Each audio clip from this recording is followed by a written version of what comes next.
Dictation 100 शब्द प्रति minute start होगा 5 सेकंड बाद।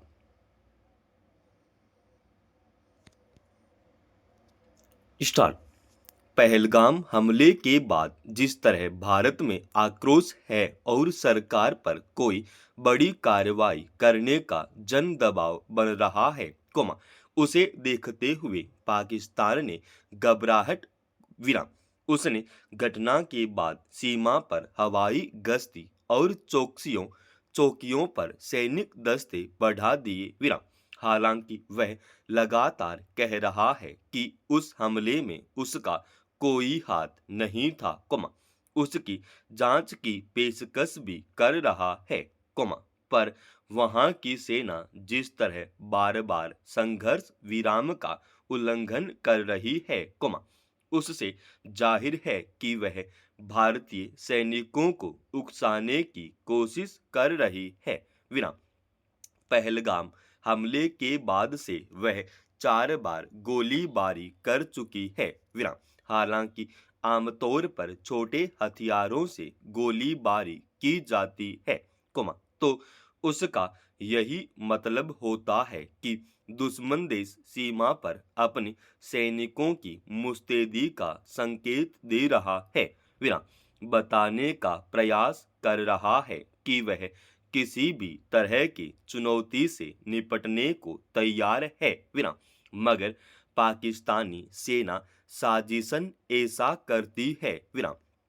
अक्सर वह अपने प्रशिक्षित आतंकवादियों को भारतीय सीमा में घुसपैठ कराने के मकसद से इस तरह गोलीबारी करती है विराम। इस तरह वह अनेक बार संघर्ष विराम समझौते का उल्लंघन कर चुकी है। पहलगाम हमले के बाद पाकिस्तानी सेना की गोलीबारी से यह शक गहरा होता है कि उसकी साजिश में कहीं न कहीं उसका हाथ है विराम। यह छिपी बात भी नहीं है कि जम्मू कश्मीर में आतंकवाद को बढ़ावा देने में मुख्य रूप से पाकिस्तानी सेना और वहां की खुफिया एजेंसी का हाथ है विराम। इसके अनेक प्रमाण मौजूद हैं विराम। भारत सरकार अनेक आतंकी हमलों से जुड़े प्रमाण पाकिस्तान सरकार और अंतर्राष्ट्रीय समुदाय को सौंप चुकी है विराम। मगर पाकिस्तान हर दस्तावेज को सिरे से खारिज करता रहा है विराम। वह खुद दहशत गर्दी के गहरे जख्म झेल चुका है, पर इस बार नकेल इसलिए नहीं कस पाता कि वहां निर्णय करने का कोई व्यवस्थित तंत्र नहीं है विराम। वहां की सेना ने सियासी हुकूमत के ऊपर अपना वर्चस्व बना लिया है विराम। इसलिए सरकार के स्तर पर लिया गया कोई भी निर्णय सेना अपनी मर्जी से स्वीकार या अस्वीकार करती है विराम। दरअसल आतंकवाद को वहां की सेना ने अपना हथियार बना लिया है और उसका इस्तेमाल वह मुख्य रूप से भारत के खिलाफ करती रही है विराम। ऐसा लगता है कि इसी से उसका वजूद बचा और बना हुआ है विराम। वह भारत के खिलाफ आतंकी गतिविधियां चलाकर उकसाने और सीमा पर तनाव बनाए रखकर पाकिस्तानी अवाम को बरगलाने में कामयाब होती रही है। पहला, आतंकवाद और भारत के साथ तनावपूर्ण रिश्ते पाकिस्तान सरकार को भी रास आते हैं विराम। इस तरह वह बुनियादी समस्याओं की तरफ से वहां के लोगों का ध्यान भटकाने में कामयाब हो जाती है विराम।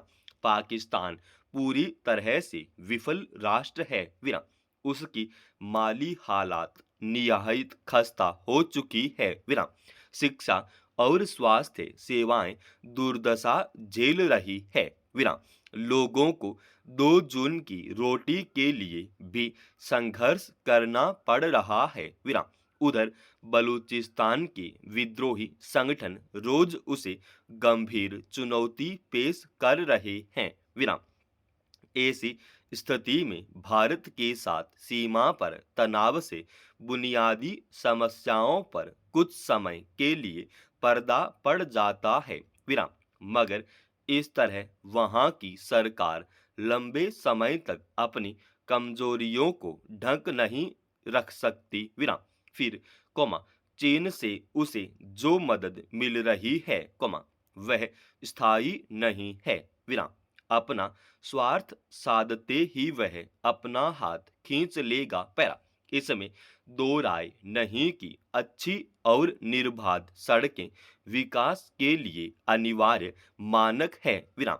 पर ऐसी सड़कें अगर रफ्तार के बरक्स सफर करने वालों की जिंदगी को जोखिम में डालने का कारक बनती हैं तो इसका मतलब है कि ऐसी सड़कों पर बचाव के उपायों का ख्याल रखना जरूरी नहीं समझा गया है विराम।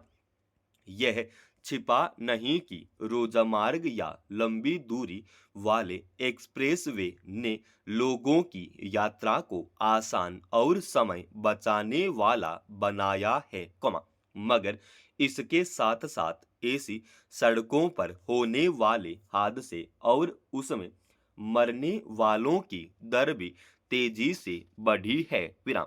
सोमवार को एक मामले की सुनवाई करते हुए सर्वोच्च न्यायालय ने कहा कि अगर सड़क हादसों में इतने लोगों की जान जा रही है तो बड़े बड़े राजमार्गों के निर्माण का क्या उद्देश्य है विराम। अदालत ने केंद्र सरकार से सड़क हादसों में नजदीर रहित इलाज की योजना के अब तक लागू न होने को लेकर भी सवाल पूछे पड़ा। अव्वल तो सड़क सुरक्षा सरकार की जिम्मेदारी है चाहे उसके लिए नियम कायदे बनाना हो या फिर लोगों के भीतर जिम्मेदारी से वाहन चलाने की प्रवृत्ति को बढ़ावा देने के लिए जागरूकता अभियान चलाना विराम। दूसरे अगर किन्हीं हालात में हादसे होते हैं तो उसके बाद हताहतों के जीवन को बचाना उससे पहली प्राथमिकता होनी चाहिए विराम। यह तथ्य है कि सड़क दुर्घटना में अगर कोई घायल हो जाता है तो उसके बाद के 1 घंटे का वक्त यानी गोल्डन आवर उसके जीवन के लिए बेहतर महत्वपूर्ण होता है विराम। इस अवधि में अगर उसे उचित इलाज मिल जाए तो उसकी जान बच सकती है विराम। मगर हकीकत यह है कि लंबी दूरी के राजमार्गों या एक्सप्रेस वे तो बना दिए गए हैं लेकिन हादसे की स्थिति में घायलों को समय पर इलाज मुहैया कराने के लिए अस्पताल की व्यवस्था से लेकर वहां पहुंचाए जाने के जरूरी इंतजामों की अनदेखी की जाती है विराम। सवाल है कि अगर सरकार ने हादसे के बाद 1 घंटे की बेशकीमती अवधि में नकदी रहित इलाज का भरोसा दिया है तो व्यवहार में उसे लागू करने में उसे क्या दिक्कत है विराम। सड़क हादसों में अनेक ऐसे लोगों की भी मौत हो जाती है जिन्हें समय पर इलाज मुहैया कराकर बचाया जा सकता है। समाप्त।